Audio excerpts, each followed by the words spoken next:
आज भारतीय राष्ट्रीय कांग्रेस की इस विशेष पत्रकार वार्ता में उत्तर प्रदेश की प्रभारी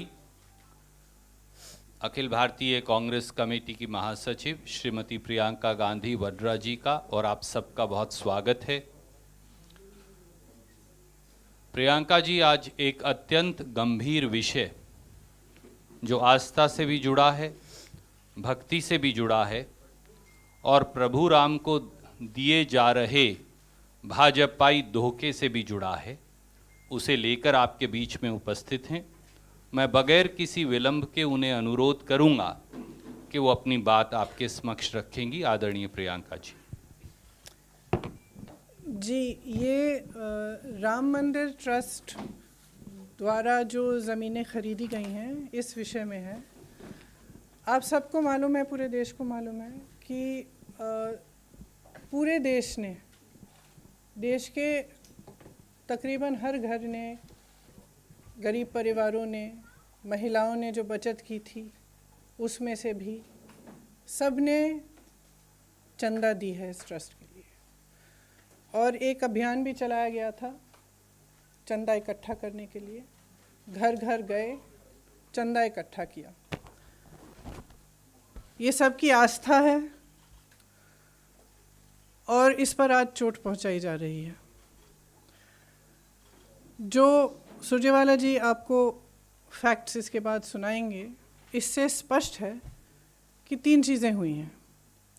एक, दलितों की ज़मीन जो खरीदी नहीं जा सकती थी वो खरीदी गई है, हड़पी गई है।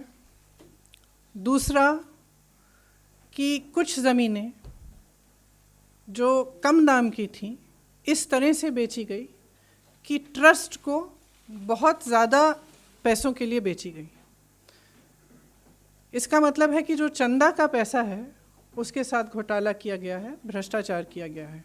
इसमें एक उदाहरण है जिससे ये बहुत स्पष्ट तरह से सामने आती है ये बात।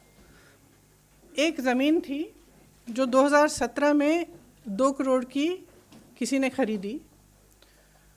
उन्होंने 2021 में उस ज़मीन के 10,000 वर्ग मीटर बेचे ट्रस्ट को।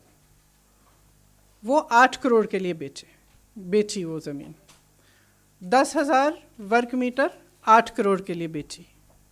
उस ज़मीन का उसी ज़मीन का दूसरा हिस्सा 12,000 वर्ग मीटर 2 करोड़ में किसी एक, नाम लिखा है तिवारी जी, किसी रवि मोहन तिवारी जी को 2 करोड़ में बेची गई।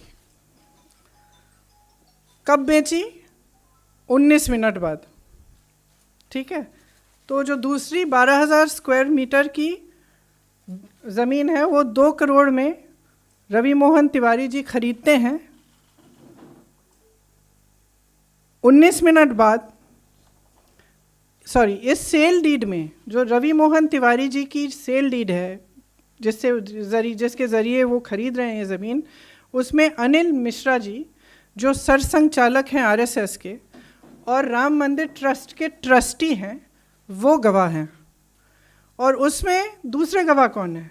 ऋषिकेश उपाध्याय जो अयोध्या के मेयर साहब हैं। तो ये दोनों गवाह हैं। 5 मिनट बाद रवि मोहन तिवारी जी उसी 2 करोड़ की ज़मीन को 18.5 करोड़ में ट्रस्ट को बेच देते हैं। तो अगर ये घोटाला नहीं है, भ्रष्टाचार नहीं है, तो क्या है? अच्छा, गवाह आपके कौन है? आरएसएस के सरसंघ चालक और राम मंदिर के ट्रस्टी साहब। और दूसरे गवाह अयोध्या के मेयर साहब। आज उत्तर प्रदेश सरकार ने कहा है, या कल कहा था, कि जांच वो नियुक्त कर रहे हैं। जांच कौन कर रहा है? जिला अधिकारी के लेवल के अधिकारी कर रहे हैं। मतलब जिला अधिकारी के स्तर पर ये जांच हो रही है। राम मंदिर ट्रस्ट को उच्च न्यायालय के आदेश के आधार पर बनाया गया, तो ये जांच भी उच्च न्यायालय द्वारा होनी चाहिए क्योंकि ज़िला अधिकारी के स्तर का इंसान मेयर को नहीं जान सकता। ये तो आप सब अच्छी तरह से जानते हैं। क्या हुआ है कि राम मंदिर के आसपास जितनी भी ज़मीनें हैं उस पर लूट लगी हुई है। भाजपा के जो नेता हैं और अधिक पदाधिकारी हैं और जो सरकारी अधिकारी हैं श्री योगी आदित्यनाथ जी की सरकार के, वो सब लूट में मिले हुए हैं। और ये तो एक ही मिसाल है, सुरजेवाला जी आपको इस पर थोड़ा और बताएंगे। लेकिन वहाँ पे कितनी ज़मीन है, कितने हज़ारों का घोटाला किया गया है, नहीं मालूम। बात यह है कि भगवान राम मर्यादा, नैतिकता के प्रतीक थे, सत्य के पथ पर चलने के लिए तैयार। उन्होंने कितना बड़ा बलिदान दिया, किस लिए? क्योंकि उन्होंने सत्य के पथ पर चलने का उन्होंने निर्णय लिया था। अब उनके नाम पर भी आप भ्रष्टाचार कर रहे हैं, पूरे देश की आस्था को ठुकरा रहे हैं, उस पर चोट पहुंचा रहे हैं। तो एक बहुत गंभीर बात है, इसीलिए हम यहाँ हैं। और मैं चाहती हूँ कि सुरजेवाला जी इस पे थोड़ा सा इलैबोरेट करें। शुक्रिया प्रियंका जी। प्रियंका जी ने जो उदाहरण दिया साथियों, ये अपने आप में राम नाम के नाम पर प्रॉपर्टी डीलर और भाजपाई नेता कैसे लूट कर रहे हैं, ये उसका जीता जागता सबूत है। 15 नवंबर 2017 को 2.3 हेक्टेयर जमीन 2 करोड़ रुपए में बेची गई। उसका रजिस्टर्ड सेल डीड हमारे पास है, प्रियंका जी की तरफ से हम आपको भेज रहे हैं। ये वो सेल डीड है। इस जमीन पर एफआईआर दर्ज कर दी गई, वो भी कहां? राम जन्मभूमि पुलिस स्टेशन जिला अयोध्या में 22 अप्रैल 2018 को, कि ये ज़मीन बेची ही नहीं जा सकती क्योंकि ये ज़मीन निजी ही नहीं है। ये वो एफआईआर है जो हम आपको भेज रहे हैं। तो ये ज़मीन बेची ही नहीं जा सकती थी और बाकायदा यूपी पुलिस ने ये एफआईआर दर्ज की है। 18 मार्च 2021 को, जैसा प्रियंका जी ने बताया, इस ज़मीन का आधा भूभाग जो 10,370 वर्ग मीटर है,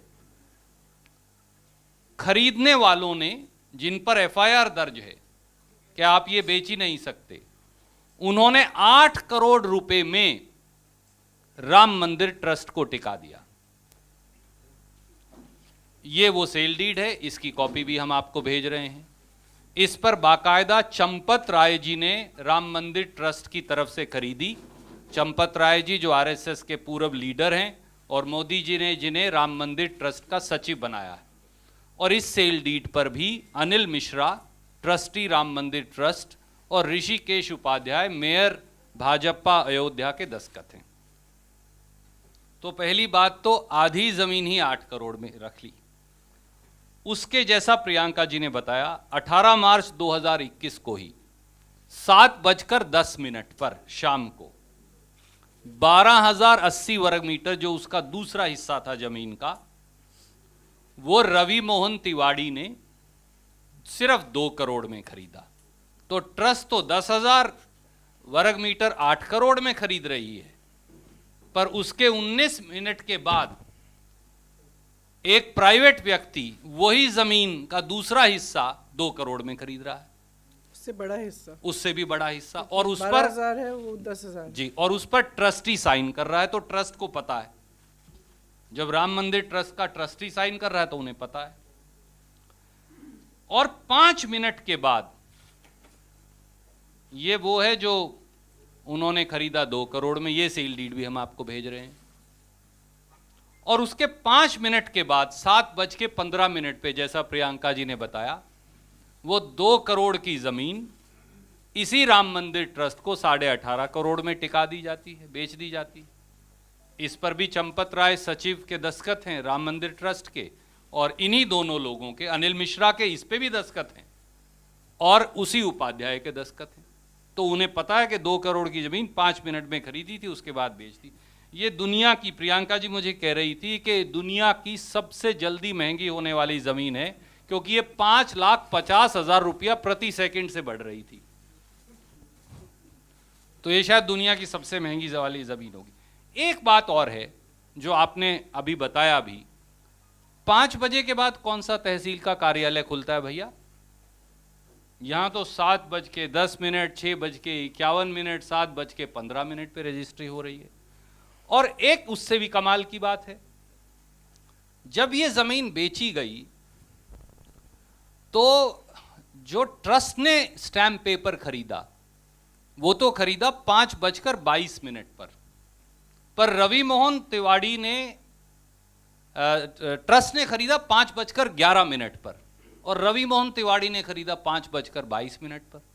इसका मतलब कि मुझे आपको अगर जमीन बेचनी है तो मैंने जब खरीदी ही नहीं थी, आपने उससे पहले ही खरीद ली ये समझ के कि हाँ इसको सपना आ गया ट्रस्ट को कि हाँ अमुक आदमी खरीदेगा, उसके बाद मैं उससे खरीदूंगा 2 करोड़ की जमीन 18.5 करोड़ में। तो फ्रॉड बिल्कुल साफ है। और जब इस जमीन पर एफआईआर थी तो इसे बेचा कैसे गया? एक दूसरा हिस्सा मुझे प्रियंका जी ने कहा था कि मैं आपके संज्ञान में लाऊं, वो है कि अयोध्या के जो मेयर हैं ऋषिकेश उपाध्याय, उनके एक और भतीजे हैं जो भाजपा के आईटी सेल के नेता भी हैं। हम उनका प्रोफाइल भी आपको रिलीज कर रहे हैं। उनका नाम है दीप नारायण उपाध्याय, ये उनका फेसबुक प्रोफाइल है वो। और इन्होंने लिखा है कि ये मेयर साहब जो हैं ये इनके मामा हैं, इसी के दूसरे पन्ने पर उन्होंने लिखा हुआ है। तो हम आपको ये भी रिलीज कर रहे हैं। इन महाशय ने एक और जमीन खरीदी 20 फरवरी 2021 को, वो ये सेल डीड है। और ये खरीदी इन्होंने 20 लाख रुपए में।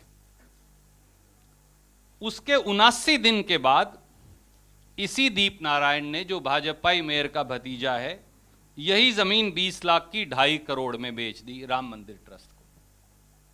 इस पर भी चंपत राय, अनिल मिश्रा, इन सब के दस्तखत हैं। तो एक चपत ये और लगा दी मंदिर के पैसे की चोरी की। एक फिर तीसरा है, इसी उपाध्याय साहब ने एक गिफ्ट डीड ले ली एक और जमीन की मुफ्त में, ये वो है, ये भी हम आपको भेज रहे हैं, 676 वर्ग मीटर है। और फिर 20 फरवरी 2021 को ये भी 2 करोड़ में राम मंदिर ट्रस्ट को बेच डाली गई। तो चंदे की चोरी का इससे बड़ा, ये 10 के 10 कागजात सेल डीड सहित हम आपको भेज रहे हैं, इससे बड़ा सबूत क्या हो सकता है? अब मैं प्रियंका जी से अनुरोध करूंगा कि आगे वो अपनी बात कहेंगे। We will send you every paper.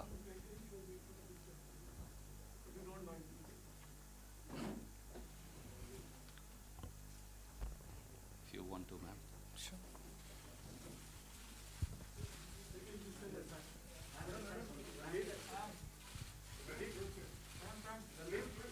I'll come to questions. They can ask questions. Ma'am, shall we? Sorry?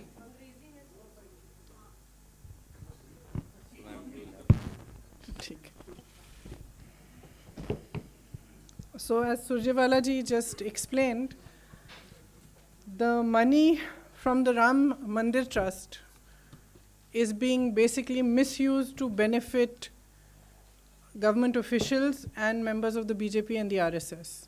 There is a clear transaction here where a piece of land which was sold in 2017 to a certain person was then sold by that person in 2 parts. The first part, which was 10,000 square meters, was sold directly to the Ram Mandir Trust for 8 crores. The second part, which was 12,000 square meters, 19 minutes later, so we're talking about the same piece of land, we've sold one piece of it, 10,000 square meters, let's say at 6 o'clock, and 19 minutes later, we are selling the second part of the same land, slightly larger part, 12,000 square meters, to a certain Ravi Mohan Tiwari for 2 crores. So you have a piece of land, half of it is going for 8 crores, the other half is going, slightly more than the other half, is going for 2 crores at the same time, approximately. 5 minutes later, this Mr. Ravi Mohan Tiwari is selling that 2 crore piece of land for 18.5 crores to the trust, which means basically the trust is paying 8 crores plus 18.5 crores for a piece of land, which is probably just a little more than 2 crores. Who are the witnesses on these sale deeds? It's the mayor of Ayodhya and a trustee who has been the Sarsang Chalak of the RSS. I'll just read his name again because his name slips my mind. Anil Mishra and the mayor Sri Rishikesh Upadhyay. These are the witnesses to this sale deed. And it is within 5 minutes that it is sold to the trust from 2 crores to 18.5 crores. That means you've made a profit of 16.5 crores within 5 minutes. Who's making the profit? A BJP person. And this is happening repeatedly in the other transactions. Land from Dalits which is not allowed to be sold has also been bought by the trust and therefore been sold wrongly. Bought by some officers. Or it's bought by some officers, sorry, not by the trust directly. And then sold to the trust? Not yet, ma'am. Okay. So land has been taken from, illegally taken for this purpose by some officers. Basically what is happening is that in the area around the Ram Mandir, people from the BJP, office bearers from the BJP, workers of the BJP and the RSS, trustees, some of the trustees clearly, and some big officials of the BJP are buying and selling land to benefit themselves and actually using the trust money for this purpose. So people have given money for this trust from all over India. I have been to the houses, villages and houses of people in UP where women have told me that even the money, some of the money that they had saved up, out of that they have given to the trust. And it's being obviously blatantly misused and there's wholesale corruption happening. The other thing is that the UP government has apparently announced that it's going to hold an inquiry into this matter. But who is holding the inquiry?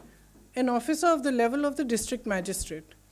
Now you have the mayor as a witness on a sale deed, and you are expecting, obviously you're not expecting any inquiry to happen because you have put a person of a district magistrate level in charge of the inquiry. So it's clear that no real inquiry is going to take place. What we are saying is the trust was formed on an order of the Supreme Court. The inquiry should be done at that level. It should be done at the level of the Supreme Court. So that is the... Thank you, ma'am. We'll take questions now one by one. We'll start with PTI. Sanjeev. You just mentioned that only district level officials are probing this alleged land scam. And do you think there'll be, since you yourself expressed apprehensions that they'll not be able to hold investigations against bigwigs in the government and the BJP? Do you think it is an eyewash and should the court It's absolutely... would not intervene? Absolutely. That is my view. It is my view that the court, perhaps even suo motu, should intervene because here we are talking about the faith of millions and also the fact that millions of people, not necessarily well-off people, poor people also have given their savings to this trust. So there is some moral responsibility owed to them. And it's very clear that an officer of that level cannot investigate the mayor of Ayodhya. Thank you, ma'am. Siddharth from ANI.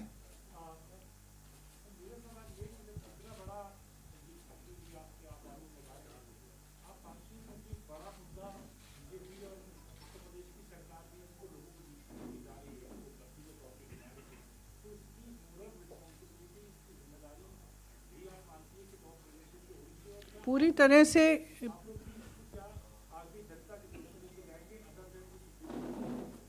हम तो ज़रूर लेके जाएंगे, हम लेके जा भी चुके हैं। जब से ये शुरू हुआ जून में, तब से काफ़ी आंदोलन भी हुआ है उत्तर प्रदेश में इस पर, और हम इसको लगातार करेंगे। लेकिन इसकी नैतिक जिम्मेदारी तो मेरे हिसाब से तो श्री योगी आदित्यनाथ तक नहीं है, ये उन पर नहीं रुकती है, ये नरेंद्र मोदी जी जो प्रधानमंत्री जी हैं उन तक जाती है, क्योंकि एक नैतिक जिम्मेदारी है। सबने इसके लिए चंदा दिया है, जैसे मैंने कहा गरीब लोगों ने दिया है, माताओं ने दिया है, बहनों ने दिया है, अपनी जो बचत थी उसमें से दिया है, आस्था की वजह से दिया है। तो इस आस्था को इस तरह से चोट नहीं पहुंचा सकते। और जब जब आपने अभियान किया है इस चंदा को इकट्ठा करने के लिए, तो जिम्मेदारी तो आप ही की है ना कि चंदा को ठीक से इस्तेमाल किया जाए। अगर उस चंदा पर भ्रष्टाचार हो रहा है और वो चंदा किसी की जेब में जा रही है, तो किसकी जिम्मेदारी? आप ही की है। Thank you ma'am. Ravi Sisodia from news 18।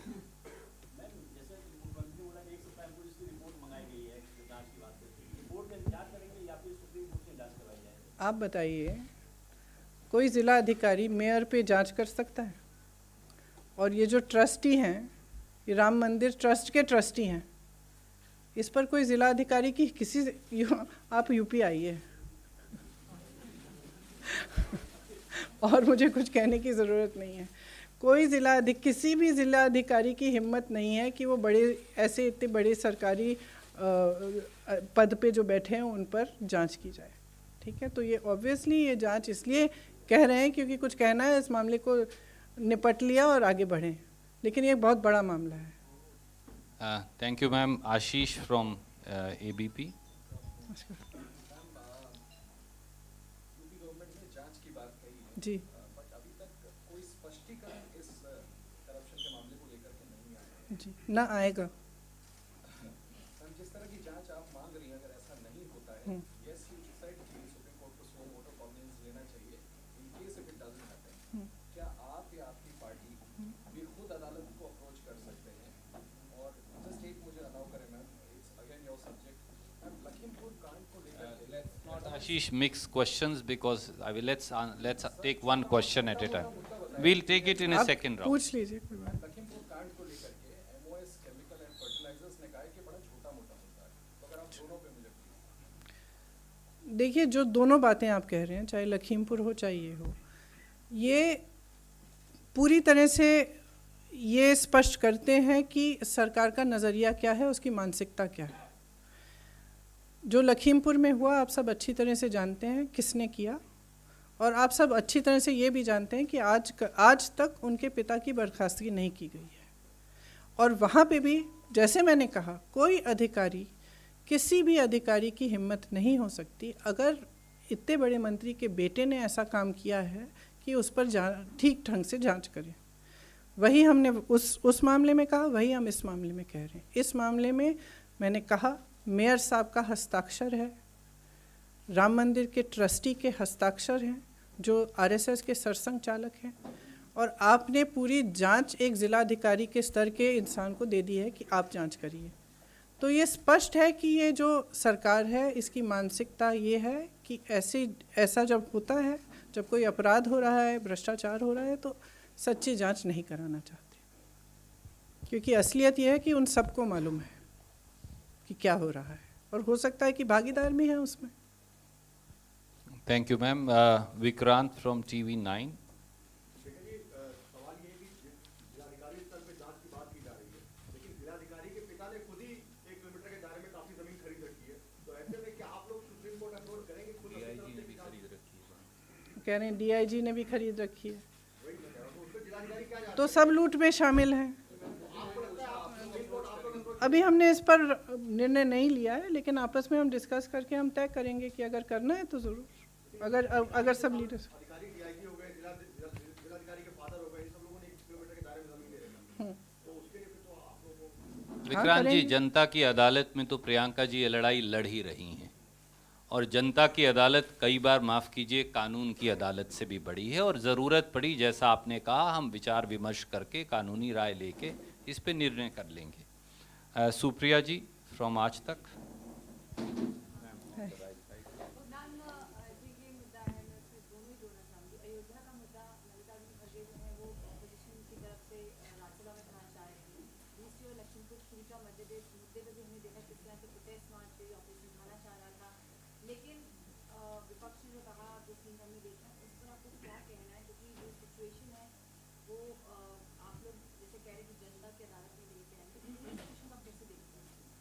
Situation ये है कि लोकतंत्र को ख़त्म किया जा रहा है, और ये है कि चाहे भ्रष्टाचार हो, चाहे अत्याचार हो, चाहे हत्याएं हो किसानों की, इन सब बातों पे ना चर्चा हो रही है, ना जांच कभी होगी, क्योंकि सरकार जानती है कि क्या हो रहा है, सरकार उसमें पक्षदार है, सरकार नहीं चाहती कि सच्ची जांच हो, और ये नहीं चाहती कि एक लोकतांत्रिक तरह से इस पर कोई भी चर्चा हो, क्योंकि चर्चा होगी आप सबको अब मजबूर हो जाएंगे दिखाने के लिए। अगर पार्लियामेंट में चर्चा होगी, लोग देखेंगे, जनता समझ जाएगी। Thank you ma'am. News 24 Raman. Rekha ji, इस पूरे खुलासे के बाद आपको क्या लग रहा है कि इसमें किंगपिन कौन है? क्योंकि चंपत राय के बारे में अभी आपने बात अब जांच तो मैं खुद कर नहीं रही हूँ, तो मैं किंगपिन कौन है क्या? चंपत राय के बारे में आपने बात कही, इससे पहले भी कुछ खुलासे हुए थे चंपत राय के बारे में कि उनकी भूमिका है इसमें बिना उनकी सहमति के ऐसा संभव नहीं है। तो चंपत राय कहीं चंपत ना हो जाए उससे पहले, इसके लिए कुछ आप मांग करेंगे? देखिए, बगैर सही जांच के मैं नहीं कह सकती कि कौन किंग पिन है। ये बहुत स्पष्ट है कि इसमें जैसे मेयर साहब के हस्ताक्षर हैं, एक नहीं 2 ट्रांजैक्शन में उनके हस्ताक्षर हैं, ये जो ट्रस्टी हैं मिश्रा जी, इनके भी हस्ताक्षर हैं, तो ज़रूर ये लोग इन्वॉल्व हैं। अब इसके अलावा कौन कौन इन्वॉल्व है, कौन क्या कर रहा है, ये तो जांच ही बता पाएगी, लेकिन हम चाहते हैं कि एक निष्पक्ष जांच हो। Thank you ma'am. NDTV Sunil. Just wanted to ask you, the government is so moto taking, when you made a statement, public statement the other day, there's so moto in ordered an inquiry, and I'm not getting into that because I don't want to divert that. But on this very same issue of the Ram Mandir, government has already said that they're going to do an inquiry. Many have asked you whether you're going to go to the Supreme. How can a government inquire about itself? I agree with you. So I'm asking you. If the accusation is against a government, how can they decide that they are going to inquire and decide who is right and who is wrong themselves? That is the whole point I'm making. The point is that these are, sorry I'm interrupting you, but the point is that all these are government officials. Even the statement I made the other day refers to the government. And it's just that in every single case, you cannot just order a small little inquiry at whatever level you feel like and say, we've ordered an inquiry, the matter is over. Especially when you are the person, or you, not the person rather, that you are the entity that is being accused of something. And that is exactly what I'm saying in Lakhimpur Kheri case as well. I'm saying that here is the son of a minister who has committed a heinous act, and you are ordering an inquiry with the minister still in his seat. And he is no less than the state minister for home. Same thing we are saying here. You cannot order an inquiry at the level of a district magistrate, and the person who has signed the papers is the mayor. It's absolutely ridiculous. So who are you trying to fool? Sunil, I'll come back to you. Vivek Srivastava from Rajasthan Patrika. लगातार उत्तर प्रदेश में देख रहे हैं जो भी प्रमुख मुद्दे होते हैं उस पे आप पहुंचती हैं, तो मुख्य विपक्ष सदन में कहलाते हैं जो 2 दल, वो इन मुद्दों पे क्यों चुप रहते हैं, और जब आप अप्रोच करते हैं तो पीछे पीछे शुरू हो जाते हैं, इसको क्या कहते हैं? देखिए, अगर आप 2 साल पिछले 2 सालों को देखें तो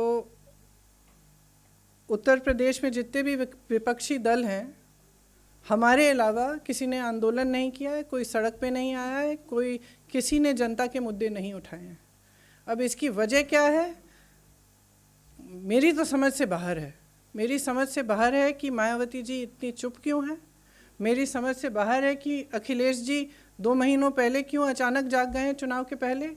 इससे पहले इतने अपराध हुए, इतना गलत हो रहा है पूरे प्रदेश में, कभी बाहर नहीं निकले, कभी कुछ नहीं कहा। तो लड़ तो हम ही रहे हैं।